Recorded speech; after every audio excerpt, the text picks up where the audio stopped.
नमस्कार, जोहार। GT road live में आपका स्वागत है। मैं हूं अभिषेक सिंह। घाटशिला उपचुनाव से शुरू हुआ एक सियासी हलचल या सियासी उबाल अब तक शांत होने का नाम नहीं ले रहा है झारखंड में। चाहे बात कहें आप इंडिया फोल्डर की, एनडीए फोल्डर की, उसी के समकक्ष में आप देखिएगा कि उपचुनाव के वक्त ही एक तीसरा कोण भी बड़ा जबरदस्त रूप से सामने आया था और उसके मुखिया हैं, जी हाँ बिल्कुल, टाइगर जयराम महतो। कहने के लिए तो वो युवा हैं और काफ़ी लोकप्रिय है। झारखंड की संस्कृति की बात हो, भाषा की बात हो, मूलवासियों के अधिकार की बात हो, इन तमाम चीज़ों में वो शुरुआत से ही काफ़ी प्रखर, काफ़ी मुखर रहे हैं और बड़े ही आगे आकर के स्थानीयता की बात को कहिए, नियोजन की बात को कहिए, वो उठाते रहे हैं। इसी क्रम में आप देखिएगा कि अभी हाल में ही जेएलकेएम ने पद यात्रा शुरू की है 4 दिसंबर से और 6 दिनों तक चलने वाली ये पद यात्रा डुमरी के विनोद बिहारी महतो चौक से शुरू होकर के रांची तक के लिए तय हुई है। इस क्रम में तीसरे दिन यह यात्रा हजारीबाग पहुंची है और वहां से फिर आगे की ओर अग्रसर है। लेकिन बात यह है साथियों कि इस पद यात्रा का जो उद्देश्य है वो युवाओं की है और हो भी क्यों नहीं, अगर युवा से ही उभरी हुई पार्टी या छात्र आंदोलन से उभरी हुई पार्टी, छात्र आंदोलन से उभरे हुए नेता टाइगर जयराम महतो अब ऐसा लगता है कि खुल करके युवाओं के समर्थन में आ गए हैं। इस यात्रा में जहां उन्होंने या जेएलकेएम ने ये मांग रखी है कि सबसे पहले खतियान के आधार पर स्थानीयता की नीति हो, नियोजन की नीति हो, उसके साथ ही साथ छात्रवृत्ति से जुड़ा हुआ मामला वो भी स्पष्ट हो और होने वाली प्रतियोगिता परीक्षा का एक कैलेंडर तैयार हो, उस कैलेंडर के आधार पर ही परीक्षाएं ली जाए। क्यों? क्योंकि आज आप देखिए कि अब भी झारखंड में परीक्षाओं का जो दौर है वो नियमित नहीं है। कई युवा परीक्षार्थी जो गाँव में रहते हैं या शहर में अपने पढ़ाई को लेकर के आते हैं, अपने आप को नौकरी करते हुए देखना चाहते हैं, उनकी भी सपने जो हैं, उनके माँ बाप के जो सपने हैं वो भी पूरा नहीं हो पाता है।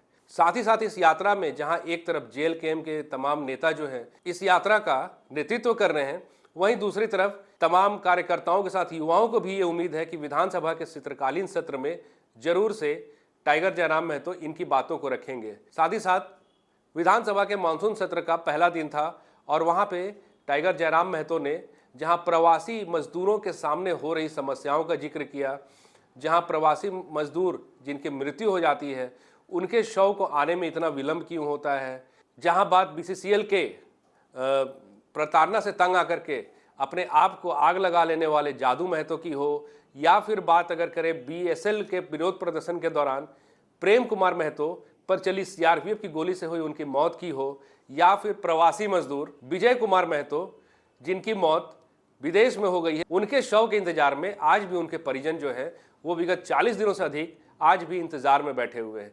तमाम इन मुद्दों को जयराम महतो ने विधानसभा सत्र के दौरान उठाया। साथियों, हम चाहेंगे कि एक बार आप जरूर सुनिए कि टाइगर जयराम महतो ने कहा क्या है।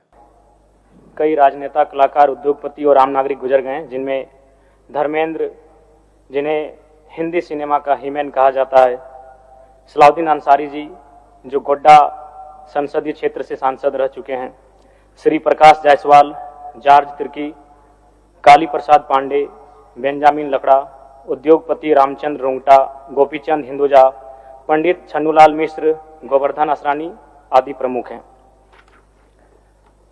झारखंड ओलंपिक संघ के वरिष्ठ उपाध्यक्ष आईएएस अधिकारी बीसी ठाकुर,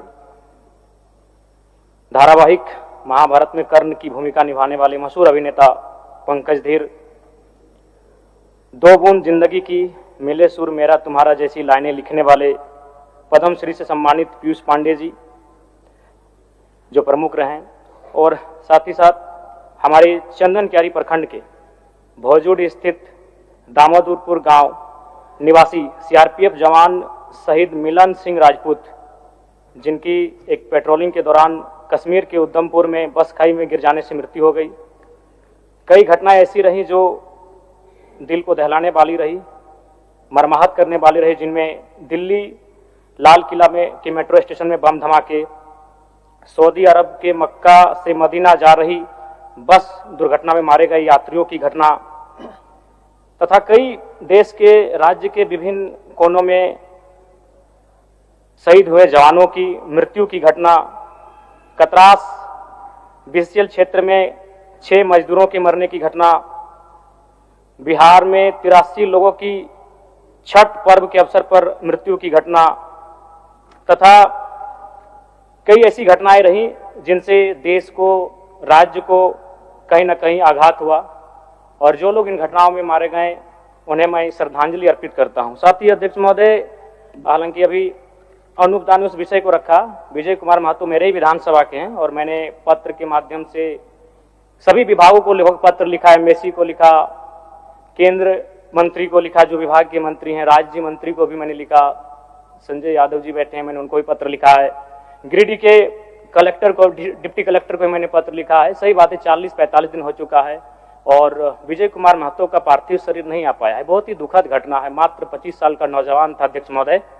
तो मैं सरकार से आग्रह करूंगा और साथ ही मैं एक आग्रह करूंगा कि विगत मात्र 15 दिनों में सिर्फ मेरे विधानसभा से लगभग 15 से 16 प्रवासी मजदूरों का निधन हुआ है। अभी 2 प्रवासी मजदूरों का शव आया है अध्यक्ष महोदय, एक राजस्थान से आया है और किसी अन्य राज्य से आ रहा है। तो ये समस्याएं बहुत ज्यादा बढ़ रही है। तो मैं सरकार को यह भी कहूंगा कि इस पर एक विशेष कमेटी रखे, जो प्रवासी मजदूरों का शव अगर आ रहा है तो उनका शव जल्दी से जल्दी हमारे राज्य में आए, हमारे गांव में आए और उन्हें एक आर्थिक मुआवजा भी मिले। मैं इससे सरकार से ये मांग करता हूं, जिनमें अभी दिलेश्वर महतो, मनोज कुमार महतो, छेदी सिंह, लालजी महतो जैसे लगभग 15 के आसपास प्रवासी मजदूरों का डेथ हुआ है, जो विगत मात्र 15 से 20 दिनों में।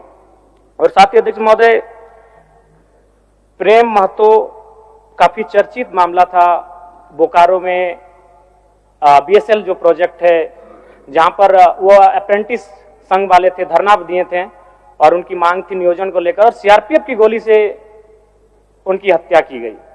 मैं उस परिवार और प्रेम कुमार महतो को भी न्याय मिले। और साथ ही साथ बीसीसीएल की मानसिक प्रताड़ना से शिवशंकर महतो और जादू महतो ने भी अपने पूरे बॉडी में आग जलाकर आत्महत्या किया था अध्यक्ष महोदय, उस परिवार को भी न्याय मिले।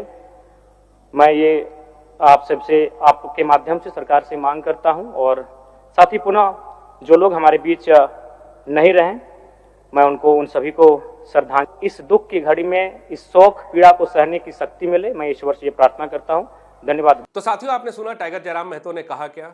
और इसी के साथ जहां एक तरफ युवाओं में ये उम्मीद है कि कहीं ना कहीं अगर ये परीक्षाओं का जो सत्र है वो कैलेंडर के हिसाब से होने लगे और उसी के साथ साथ में स्थानीयता की बात हो, नियोजन की बात हो, इन सब पे भी अगर टाइगर जयराम महतो ने आवाज़ उठाई है तो इसका मतलब ये ज़रूर है कि आने वाले भविष्य उनके लिए उज्जवल होगा। यही उम्मीद झारखंड के तमाम युवाओं में है, यही उम्मीद जेएलकेएम के तमाम नेताओं में है।